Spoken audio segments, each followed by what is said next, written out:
Amanda Estrada here. I just wanted to take some time to show you a little bit more about my personality through the years. When I was about 11 years old, my mom took me to oil painting classes. I hated waking up for them, but now that I look back, I really enjoy what I came up with. There's some things I still have hanging on my wall, such as this painting, and I think it really is what pushed me into being a little bit more artsy, like discovering that creative side of me. So I keep this painting as a reminder to me.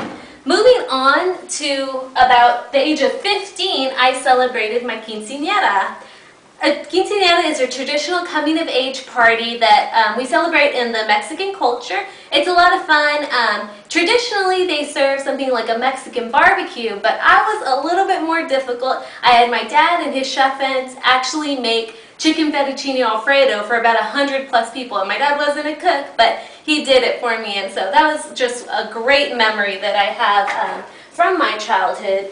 When I moved into high school, I actually joined the drill team. We performed halftime shows, we did camps in the summer and competitions in the spring. It was so much fun. I just loved every minute of it. My senior year, actually, I tried out for and made the officer line with 5 of my best friends, and it was just a great time. All 3 years were just amazing. While in high school, my junior and senior year, I spent my mornings as an aircraft mechanic trainee. I was interviewed and selected with about 14 other people from the city to join a co-op program through the Naval Air Station and the local community college. This was actually the jumpsuit I would wear every day, but there's a funny story that comes along with this jumpsuit. I was running late to class one day, and when I showed up, my teacher said, "Amanda, why were you late today?" Not wanting to lie to him, I said, "Well, sir, I couldn't find a belt to match my outfit, so I had to stop at the store." He didn't find it humorous at all. He was actually very upset, and he said, "From now on, so we don't have any more fashion disasters, everyone has to wear a blue jumpsuit." The rest of the class was a little bit upset with me, but they were guys, so I told them they could get over it. But it did go into effect, and so for the last year and a half of the program, I was stuck wearing this blue jumpsuit. Now moving into my college years, my more recent times, I'm actually studying architectural engineering at my university. I originally wanted to go into architecture, but I had such a great math and science background. My advisor suggested that I try architectural engineering. It turns out it's a really awesome program. We study a lot of the CADs, which is computer-aided design. We do a lot of calculations on roof loads, wind loads, seismic loads, things like that. But my favorite classes to take, and again going back to my artsy background, are our design classes. We have to build things like these study models. This model is actually a sun study design, where we studied the path of the sun and its effect on a building. These little awnings were actually my design addition to the building. They're curved and wavy, actually not just for decorative purposes. They follow the path of the sun, and they shade optimal at certain times of the day. So things like this are probably my favorite thing to do in architectural engineering. When I'm not studying for a test, I'm usually with my sorority, Delta Phi Epsilon. We have a mascot that is a unicorn. Yes, it's kind of cheesy at first, but it's grown on me. I'm currently Vice President of Academic Affairs. I've previously been Vice President of Programming, and when I joined the sorority, the very first few weeks in, I was actually Vice President of my class. So a lot of fun memories there. Nowadays, when I'm not studying, I'm not dealing with my sorority, I like to have little things to keep me busy in the evenings, and currently over the summer I have 2 projects that I'm working on.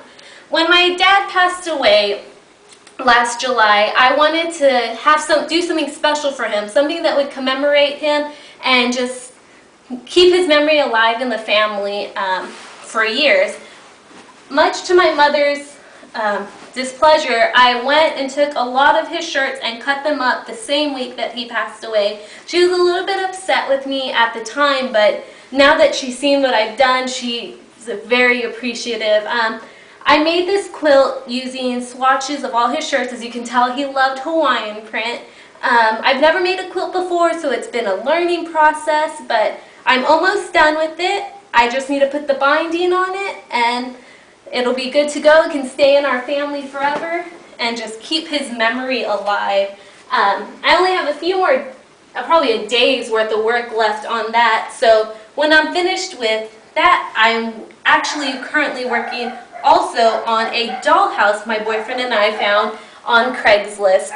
We found this about a year ago, and I had every intention of starting on it, but things just got so crazy with school, with my cakes, that we barely started working on it about a week ago. Here it is. I've just primed it. I started working on some of the awnings that are underneath it. I have the shutters ready to go, but that should keep me busy for another couple of weeks.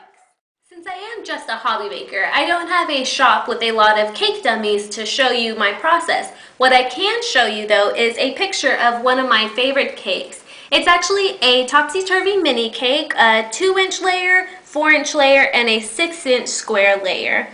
In order to achieve the topsy-turvy effect, what I did was cut foam core into triangles, glued it together, and used them as supports in between each layer. For the bottom layer, I cut black fondant stripes. For the top layer, I used my X-Acto to create abstract swirls in the black fondant before applying, and on the middle tier, I cut out pink polka dots and green polka dots and used a black food writer pen to create the rose effect. I made the little mini roses via the ribbon rose technique, and then also by taking small flowers, pinching them together in the middle to create a ruffled look in 3 various colors. I made little leaves in between, and out of gum paste I created 3 bows which I brushed in luster dust and put at varied places on the cake to give it a finished look. Pink and black are some of my favorite colors. That's why this is one of my favorite cakes. Real simple to do, just for fun, and I really enjoyed it. To show my competitive spirit, I'm going to go against my toughest competition, my boyfriend of 3 years, Johnny Gomez.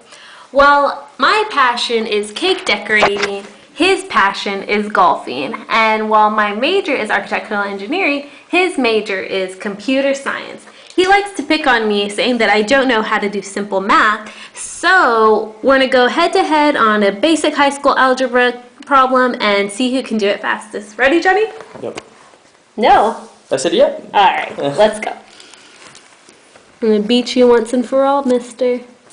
Then you're not going to have anything to say anymore.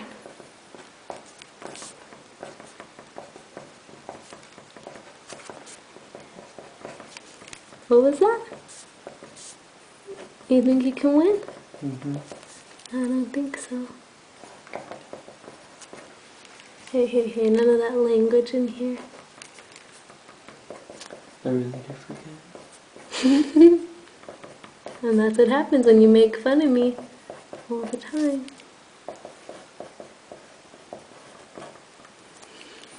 I can do pages, I can do equations that take up 4 or 5 pages long, but sometimes at the supermarket I can't remember how to add. That's why he makes fun of me.